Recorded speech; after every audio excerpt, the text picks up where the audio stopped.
Moin, moin, meine lieben Freunde und herzlich willkommen zum neuesten Video. Das mal über das Thema Fahrschule. Ich habe mir letztens so ein bisschen überlegt von meiner Vergangenheit mit meinen Fahrzeugen, meiner Fahrschule und alles, was da so alles gelaufen ist. Und mir ist ziemlich viel noch so in die Birne geschossen, wo ich euch jetzt einfach ein bisschen mit euch darüber quatschen. Und zwar ist es so, was schon mal krass ist, es gibt solche Leute, die haben extrem wenig Fahrstunden gehabt, bis an der Prüfung bestanden, und natürlich denkt man dann, boah, der Typ kann es aber. Also ich meine so, als wenn man keine Autoprüfung hat oder wenn man noch jung ist, dann lässt man sich dann davon beeinflussen und denkt vielleicht, boah krass, aber dass der jetzt nur 10 Fahrstunden gebraucht hat, schon krass. Ich habe so und so viel gebraucht. Oder dann denkst du, oh krasse Fahrschule. Das ist natürlich dann brutale Werbung für dich, dass du geiler Sicht bist, oder für die Fahrschule. Egal, ob du wirklich besser kannst fahren als die andere Person, die viel mehr Fahrstunden gebraucht hat. Also, und wenn du natürlich kein guter Fahrschüler bist oder kein guter Fahrlehrer hast oder was auch immer, dann kann es natürlich auch so sein, wenn du durchgehst, dass dann einfach die Fahrschule nochmal 10 Fahrstunden dir aufs Auge drückt. Das wäre dann einfach nochmal in der Schweiz um die 1000 Franken, je nachdem wie günstig oder wie teuer die Fahrschule ist, schon gleich. Drückt er einfach nochmal irgendwie 10 Fahrstunden aufs Auge und verdient natürlich brutal viel Geld, weil ich habe das auch schon gehabt, ich habe das zwar cool gefunden, gut gefunden, sinnvoll gefunden, aber ich weiß nicht, ob das wirklich so sinnvoll war. Der Fahrlehrer hat mich zu anderen Fahrlehrern noch geschickt für sogenannte Prüfungsstunden. Also die Fahrlehrer sind nur mit mir gefahren, als ob es ein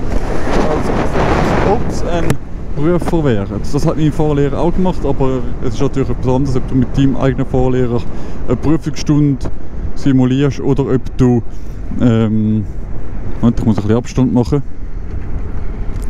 Ob du eine Prüfungsstunde simulierst oder ob du mit jemandem Fremdes das machst. Und von dem her, also ich finde nichts gegen Fahrschulen, ich weiß nicht, ob ich überhaupt eine Fahrschule damit erreiche.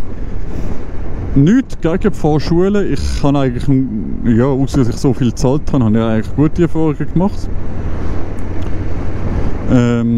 Nichts gegen Fahrschulen, aber es ist schon brutal teuer. Fahrschulen sind schon extrem teuer, finde ich, extrem teuer.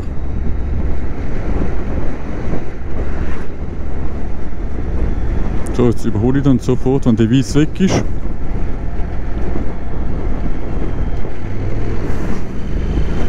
Sind schon brutal teuer.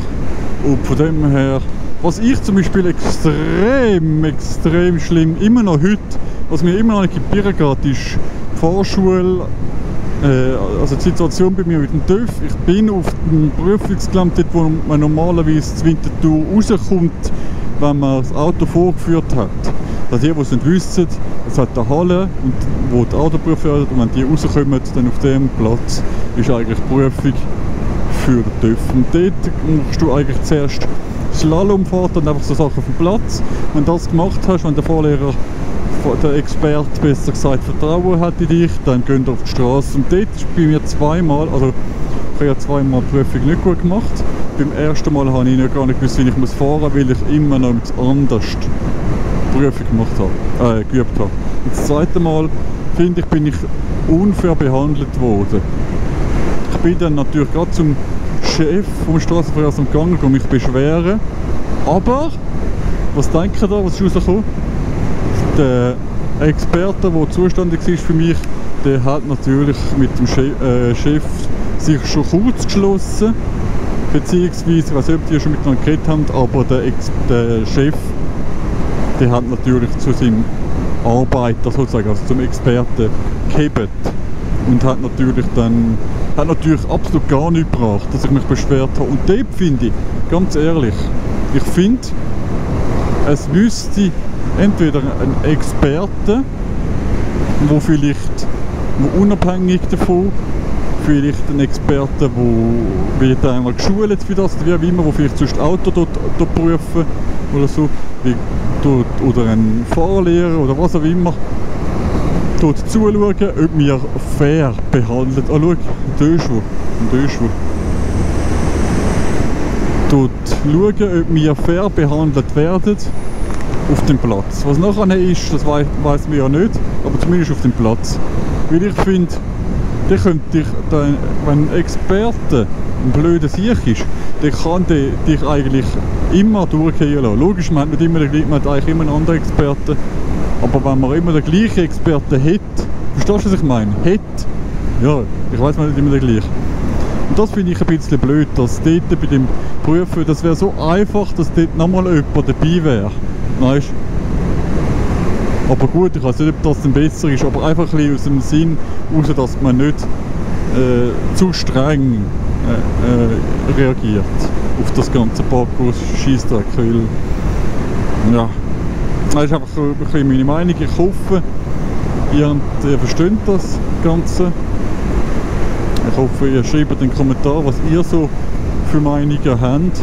Ich finde einfach, ich habe für die Autoprüfung viel zu lang gehabt. Ich habe mindestens 10 Fahrstunden zu viel gehabt, mindestens. Aber kann man natürlich sagen, ich bin selber geschult, wenn ich nicht fahren kann. Aber eben, das hat nichts mit dem zu tun, ob ich fahren kann oder nicht. Das ist vielmals auch blöde Situationen, blöder Verkehr, dass ich dann einen Fehler gemacht habe oder der Experte ist zu streng oder. Dann würde ich sagen, wäre es das gewesen. Ich hoffe, ihr habt Spass und bis zum nächsten Mal. Euer Obstgo 94. Ciao miteinander.